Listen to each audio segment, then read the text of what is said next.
My name is Emma, a 28-year-old with a deep-rooted passion for antiquity and history, which I channel through my work as an antique dealer. My world was usually quiet, filled with the gentle rustle of pages and the soft clinks of ancient artifacts. That world expanded beautifully when I met Alex. He was a kindred spirit, someone who shared my love for the relics of the past. Our relationship blossomed quickly, woven together by shared interests and long, engaging conversations. One sunny afternoon, Alex, with a nervous smile, suggested it was time for me to meet his family. I remember feeling a flutter in my stomach, a mix of excitement and anxiety. I wanted to make a good impression, to show them the woman who had captured their son's heart. The day arrived, and I chose my outfit carefully, a vintage blue dress that complemented my eyes, hoping it would be a conversation starter about my love for all things historic. As we drove to his mother's house, Alex reassured me, "They're going to love you, just be yourself." The Harper family home was an old structure, its walls echoing with a sense of tradition and formality. I was introduced to Alex's family, his mother, Mrs. Harper, a woman with a commanding presence, his brothers, Ethan and Liam, and their wives, Chloe and Hannah. Dinner was served in a room that looked like something out of a period drama, with family portraits adorning the walls. As we sat down, Mrs. Harper, with a scrutinizing look, turned the conversation towards me. "So, Emma, Alex tells us you're in the antique business. How quaint. What exactly do you do?" Mrs. Harper asked, her tone polite but edged with something I couldn't place. I smiled, eager to share my passion. "Yes, I work in a family-owned antique shop.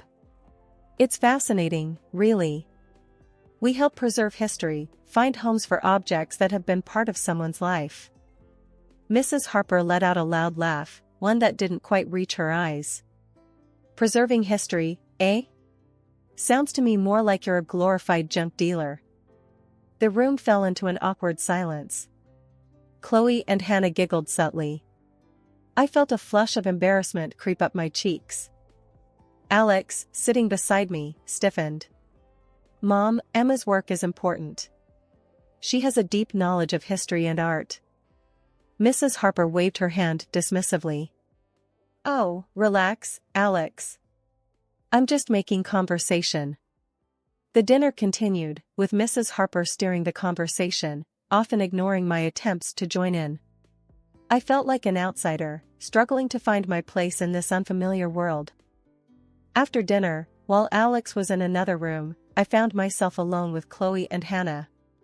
"So, Emma, must be interesting, surrounded by all that old stuff," Chloe said, her voice dripping with something I couldn't quite identify as sincerity or sarcasm. "Yes, it's quite fulfilling," I replied, trying to keep the conversation light. "Every piece has its own story." Hannah smirked. "Well, I suppose someone has to do it. I prefer the modern and new, personally." Their thinly veiled condescension hung in the air, making the rest of the evening even more uncomfortable.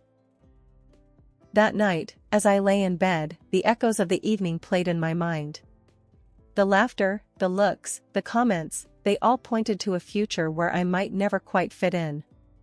It was the start of a journey I hadn't anticipated, one that would challenge my love for Alex and test my resolve in ways I never imagined. The day of our wedding was a whirlwind of emotions. Despite the initial discomfort with Alex's family, I held on to the hope that our wedding day would be different, a celebration of our love and union. I had chosen a classic, elegant gown, hoping to impress Mrs. Harper and maybe, just maybe, bridge the gap between us. As I walked down the aisle, my heart fluttered, not just with nerves about the lifelong commitment but also about fitting into Alex's family. The ceremony was beautiful, filled with laughter and tears, but it was the reception that brought my anxieties to the forefront. During the reception, as Alex and I mingled with guests, I noticed Mrs. Harper huddled with Chloe and Hannah, their heads close together, whispering. I tried to shake off the uneasy feeling, focusing instead on the joyous occasion. Later, as we sat at the head table, Mrs. Harper raised her glass for a toast. To Alex and Emma, may your life be as beautiful and unique as the antiques you cherish. The crowd laughed warmly, and I forced a smile, but Mrs. Harper's eyes held a glimmer of something else. After the toast, she leaned over to me, her voice low but clear. You do look lovely, Emma. Though I must say, Chloe and Hannah's dresses at their weddings were quite the talk of the town. Unique, just like them. I felt my smile falter, her words stinging more than I cared to admit. Thank you, Mrs. Harper. I'm glad you think I look nice today. She nodded, her eyes scanning the room. Of course, dear. It's important to keep up appearances, isn't it? Especially in a family like ours. The rest of the evening, I couldn't shake her words. They lingered in my mind, a reminder that I was being constantly compared and evaluated. As the night drew to a close, and guests started to leave, Alex noticed my subdued mood. What's wrong, Emma? You seem a bit off. I hesitated, not wanting to spoil our special day. It's nothing, just tired, I guess. He wrapped his arm around me. It's been a long day, but a wonderful one. Don't let anything spoil it, okay? I nodded, trying to push Mrs. Harper's comments to the back of my mind. But deep down, I knew this was just the beginning of a series of comparisons and subtle jabs. Life as Alex's wife was becoming increasingly challenging, especially with his mother, Mrs. Harper. She had a way of making me feel small and insignificant, a feeling that grew with every passing week. The most challenging part was the unannounced visits she started making to our apartment. One afternoon, while I was sorting through some antique jewelry for the shop, the doorbell rang. I opened the door to find Mrs. Harper standing there, an uninvited guest with a knack for finding faults. Emma, dear, I thought I'd drop by. I was in the neighborhood, she said, stepping inside without waiting for an invitation. As she walked around our living room, her eyes scanned every corner, every piece of furniture. You know, cleanliness is next to godliness, she remarked, running her finger along the mantelpiece and inspecting it for dust. I felt my cheeks burn with embarrassment. I do my best to keep the house clean, Mrs. Harper. She said softly. It's just that Chloe and Hannah, they keep their homes immaculate. Perhaps you could learn a thing or two from them. Her words stung, and I struggled to maintain my composure. I'll keep that in mind, I managed to say, though her constant comparisons were wearing me down. Alex walked in just then, and his face lit up seeing his mother. Mom, what a pleasant surprise. Mrs. Harper smiled at him, the picture of affection. Just checking in on you too. Making sure you're living comfortably. I watched as Alex chatted with her, completely oblivious to the tension in the room. After a while, Mrs. Harper left, but her presence lingered like a dark cloud. Later that evening, I decided to talk to Alex about it. Alex, your mother's visits and comments are really getting to me. It feels like she's always judging me, comparing me to Chloe and Hannah. Alex looked surprised. Really? I thought she was just being her usual self. She means well, Emma. His dismissive response frustrated me. It's not just harmless, Alex. It's constant criticism. It makes me feel like I'm not good enough. He sighed, a look of confusion on his face. I guess I've never noticed it.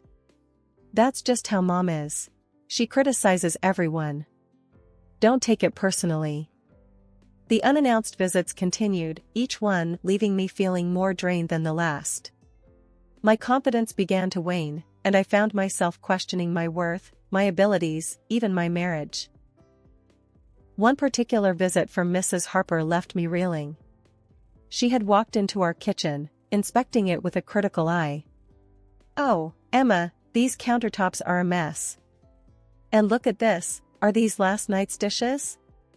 I always taught my boys to marry women who could keep a tidy home. Her words cut deep, and I struggled to find a response. I've been busy with work, Mrs. Harper. I haven't had a chance to clean up yet. She shook her head, her expression one of disappointment. You should manage your time better, dear. A clean home is a happy home, after all. As she left, I felt a sense of defeat wash over me. It seemed no matter what I did, it would never be enough for Mrs. Harper. And with Alex's indifference to the situation, I felt increasingly isolated and misunderstood. The festive season was supposed to be a time of joy and celebration, but for me, it was tinged with anxiety. Mrs. Harper's announcement that we would all be celebrating Christmas at her house, with a specific instruction for each daughter-in-law to bring a dish, filled me with dread. Alex, ever eager to please his mother, had his own expectations. Emma, you should make your beef Wellington. It's always a hit. We need to impress Mom this year, Alex said a few days before Christmas, his tone hinting at the importance he placed on his mother's opinion. I nodded, feeling the pressure. Sure, I'll do my best. On Christmas Day, I carefully prepared the dish, putting extra effort into ensuring it was perfect. Arriving at Mrs. Harper's house, the atmosphere was festive, with decorations adorning every corner. Chloe and Hannah had already arrived, their dishes on display. As dinner commenced, Mrs. Harper began her ritual of tasting and commenting on each dish. Chloe, this casserole is delightful, just like the one you made last year. And Hannah, this salad is so fresh and vibrant. You always know how to bring a healthy option to the table. Both Chloe and Hannah beamed under her praise, while I nervously awaited my turn. Finally, Mrs. Harper reached for a slice of my beef Wellington. The room fell silent as she chewed thoughtfully.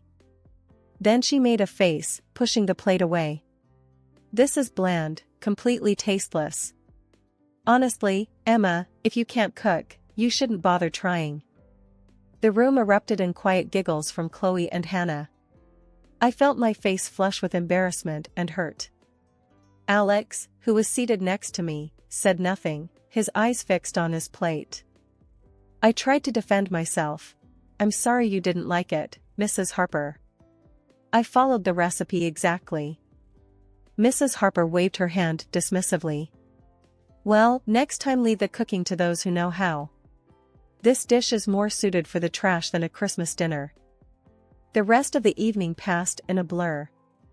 I felt small and humiliated, my confidence shattered. Alex's lack of support only added to my sense of isolation.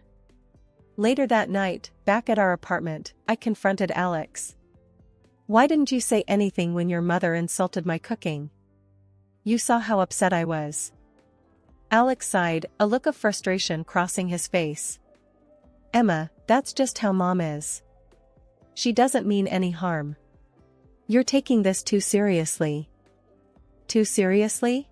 Alex, she humiliated me in front of everyone. And you just sat there? I replied, my voice rising with emotion. Alex shook his head, his response a mix of indifference and annoyance. You need to learn to let these things go. It's not worth getting upset over. But it was worth it to me. It was about respect, about being valued and supported, especially by the person who was supposed to be my partner. The tension that had been building up over the past few months seemed to culminate as Mrs. Harper's birthday approached. Alex, ever keen to stay in his mother's good graces, insisted that we needed to outdo his brothers with our gift. Emma, this is important to Mom. We need to give her something that stands out, something that shows we care more, Alex said one evening as we discussed gift ideas. Reluctantly, I suggested an antique vase from our shop.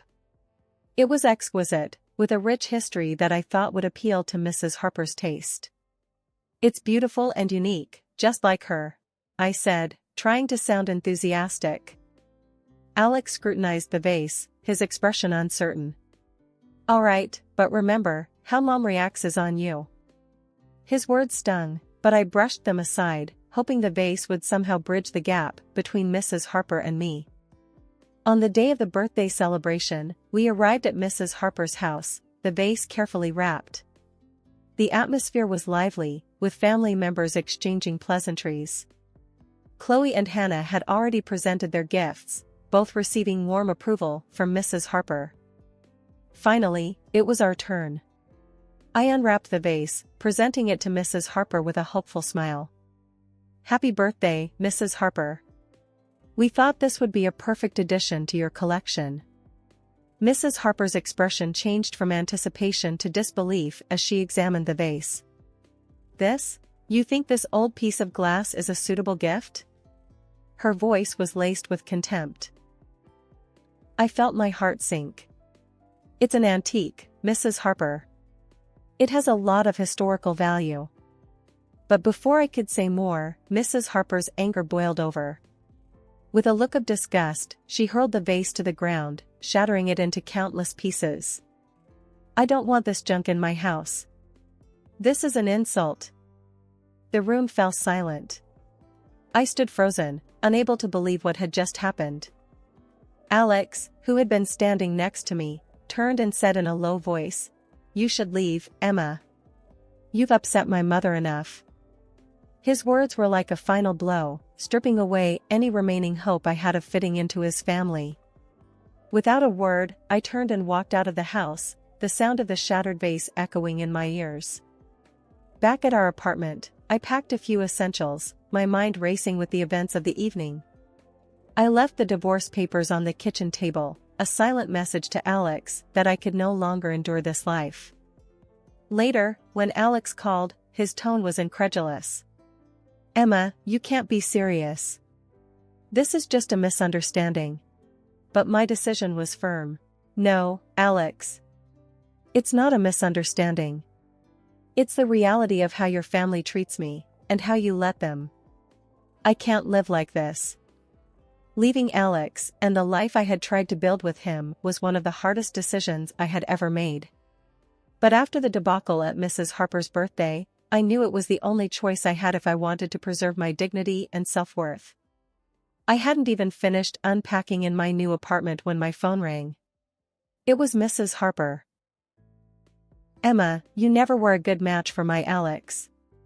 Just a junk dealer with no taste and no respect for your elders," she sneered as soon as I answered. I held the phone away from my ear, her harsh words echoing in my quiet living room. "Mrs. Harper, I think it's best if we don't speak to each other." I tried to keep my voice calm. She scoffed. "You could have learned a thing or two from Chloe and Hannah. They are the ideal wives for my sons. They understand family values." I hung up the phone, her words leaving a bitter taste in my mouth. The call was a painful reminder of why leaving was the right decision. But what I didn't expect was running into Chloe and Hannah just a few days later at a local coffee shop. "Oh, look, it's Emma. How's the junk business?" Chloe taunted as they approached my table. Hannah chimed in with a sly smile. "We heard about the divorce. You know, you just had to play the game. Make Mrs. Harper happy, laugh at her jokes. It's not that hard."